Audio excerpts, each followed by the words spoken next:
अस्सलाम वालेकुम students. Next important information है, पहले हम उसको देख लेते हैं।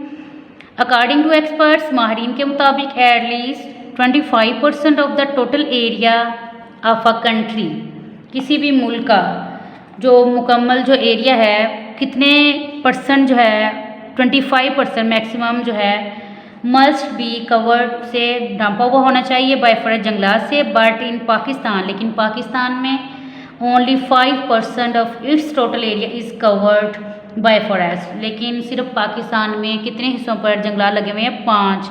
और लेकिन होने कितने चाहिए? 25% तक।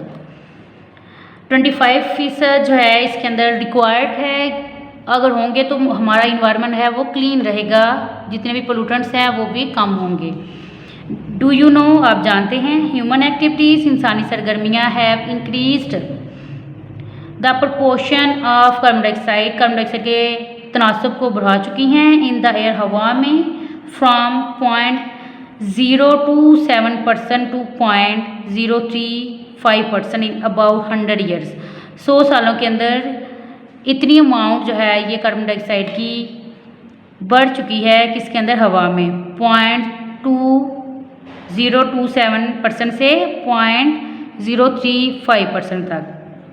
साइंटिस्ट, साइंसदान सोचते हैं दैट इफ़ दिस ट्रेंड, अगर ये रुझान इस कंटिन्यूड, इसी तरह जारी रहा या जारी रहता है, the amount of carbon dioxide in the air, हवा में कार्बन डाइऑक्साइड की मिकदार विल बी डबल, दुगनी हो जाएगी by the middle of the next century, अगली जो सदी है उसके निस्फ तक जो है इसकी अमाउंट जो है क्या हो जाएगी? डबल हो जाएगी। ये आपने स्पेशल याद करना है MCQs के लिए। नेक्स्ट देखिए, लैक ऑफ नेचुरल रिसोर्सेज, कुदरती जो ज़राए उनकी कमी।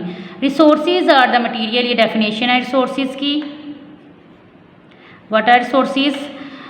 Resources are the materials in the environment, माहौल में ऐसे मादे हैं दैट आर रेडी, जो तैयार होते हैं फॉर ह्यूमन यूज, इंसान के इस्तेमाल के लिए, and may be use in future, और जिन्हें मुस्तकबिल में भी इस्तेमाल किया जाता है, जैसे कि fossil fuels, coal, natural gas, oil etcetera, minerals, मादियाँ, trees, animals, water etcetera, all are natural resources. ये एग्जाम्पल भी है इनके साथ ही। अब नेक्स्ट है इसकी टाइप्स। रिसोर्सेज टाइप्स के लिहाज से 2 तरह के हैं। The resources on the earth are limited, resources जो हैं ज़मीन पर महदूद हैं। मैनी ऑफ दैम, कुछ उनमें, जैसे कि minerals, fossil fuels are non renewable, ये क्या है? Non renewable. अब नॉन रीन्यूएबल क्या है? Are source that does not regenerate quickly, जिसको आसानी से दोबारा पैदा नहीं किया जा सकता, इसका नॉन रीन्यूएबल सोर्स, ये क्या कहलाता है? Non renewable source. एग्जाम्पल मैंने पहले बता दिया कौन से? मिनरल, फॉसिल फ्यूल, ये क्या है? Non renewable. रीन्यूएबल क्या होंगे? जिनको रीजनरेट करना आसान होगा।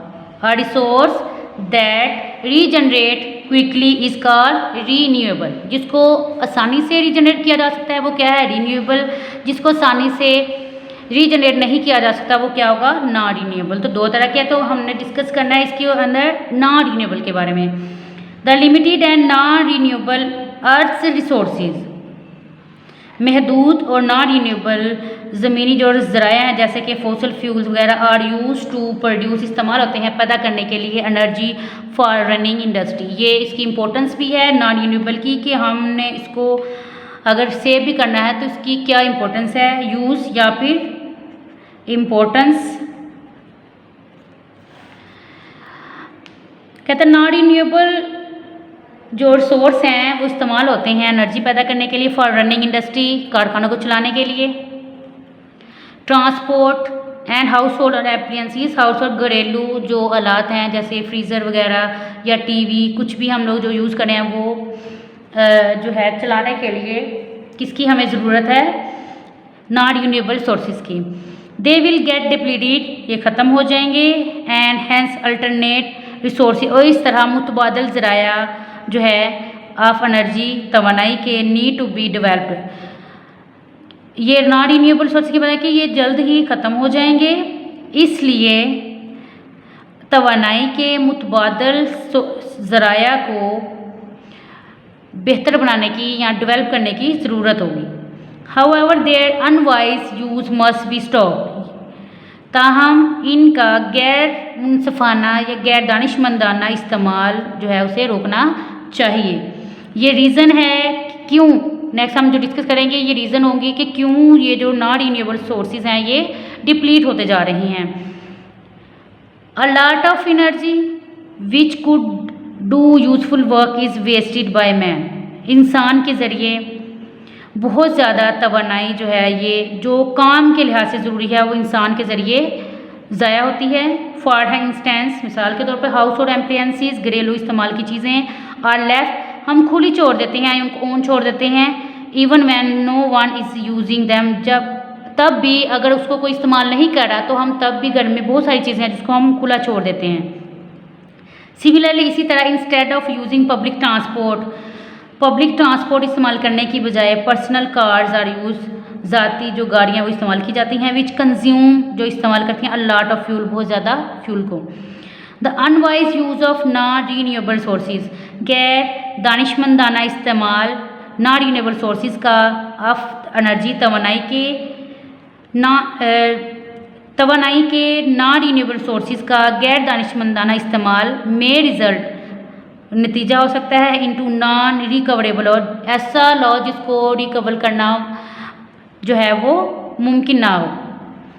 टू अवॉइड सच लॉस, ऐसे नुकसान से बचने के लिए the resources must be conserve for future use, मुस्तकबिल के यूज़ के लिए ऐसे ज़राया को महफूज करने की ज़रूरत है, इनको महफूज करना चाहिए। वी मस्ट आल्सो सर्च, हमें तलाश भी करनी चाहिए for alternate sources of energy के मुतबादल ज़राया को, लाइक सोलर एनर्जी, जैसे कि solar energy, wind energy, hydro power and atomic energy etcetera. Do you know formation of fossil fuels is a very slow process, एक बहुत ही आहिस्ता होने वाला अमल है। It takes millions of year, ये काफ़ी साल लगा देता है, इसलिए ये स्लो प्रोसेस है। या ये डू यू नो, जितनी भी इंफॉर्मेशन बॉक्स है ये आपने याद करनी है एज MCQs। बाकी लैक ऑफ नेचुरल सोर्सेज ये आपने याद भी करना है और उसको लिखना भी है। Learn plus right. अल्लाह हाफिज़।